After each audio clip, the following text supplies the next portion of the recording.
Cela fait près de 20 ans que la Chine mise sur l'Afrique. Elle a commencé à se tourner vers le continent au début des années 2000.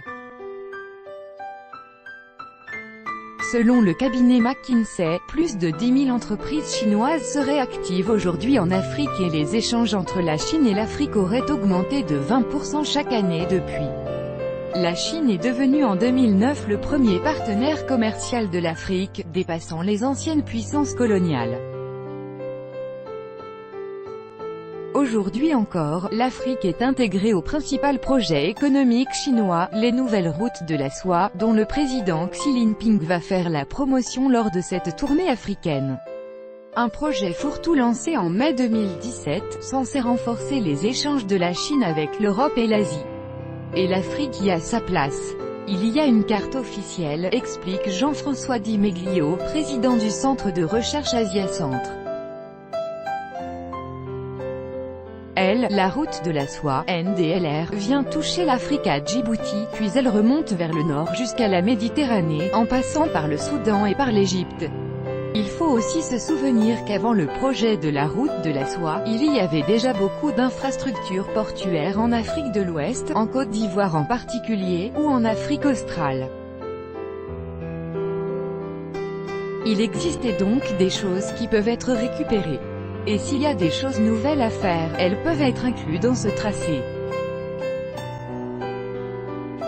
Cela sert à sécuriser un certain nombre d'approvisionnements de la Chine en matières premières, et à absorber certaines surcapacités. À partir du moment où la Chine s'est équipée en infrastructures, cette capacité à construire des infrastructures doit se développer dans d'autres pays, des prêts plutôt que des investissements. L'Afrique reste donc plus que jamais au cœur de la politique économique chinoise.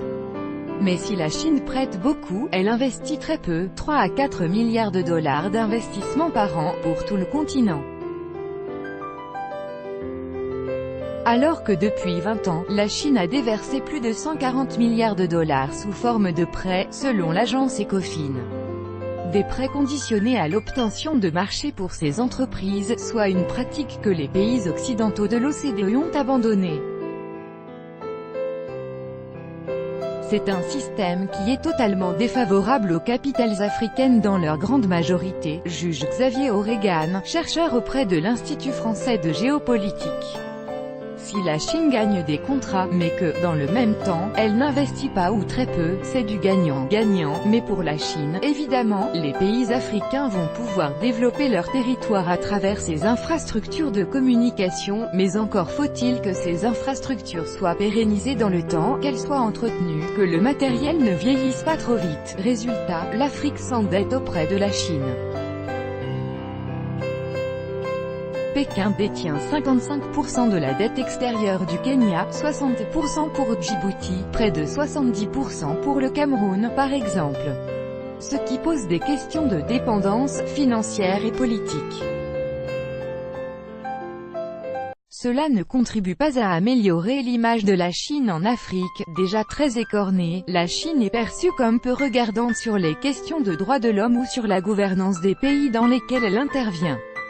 Si les multinationales occidentales sont souvent pointées du doigt pour leurs mauvaises pratiques sur le continent, il est vrai que la Chine est souvent perçue comme encore pire. Jean-François Di Meglio, président d'Asia Centre, que ce soit en termes écologiques, de droit du travail, souvent, la Chine arrive avec ses propres travailleurs, avec ses propres pratiques, clairement en dehors des standards internationaux. Cette image de la Chine prédatrice est très forte dans l'esprit des Occidentaux, mais il faut aussi avoir en tête que jamais, depuis que la Chine est arrivée en Afrique, on a connu une période de croissance aussi forte et aussi durable, un constat qui renvoie directement à la responsabilité des dirigeants africains dans la répartition de cette croissance. Dans quelle mesure profite-t-elle à l'ensemble de la population ou à une petite élite rompue? Cela renvoie également à leur responsabilité dans les orientations stratégiques prises par ces dirigeants. Des orientations que Xavier O'Regan, de l'Institut français de géopolitique, juge plutôt sévèrement. Ces élites africaines ne font pas les choix stratégiques qui permettraient de mieux orienter la rente chinoise. ces choix n'aboutissent pas, depuis près de 20 ans, à une politique d'industrialisation ni à une diversification des économies. On voit qu'on assiste plutôt à une réprimarisation de ces économies africaines. Plus de 80% des importations chinoises issues d'Afrique sont faites de matières premières non transformées, brutes.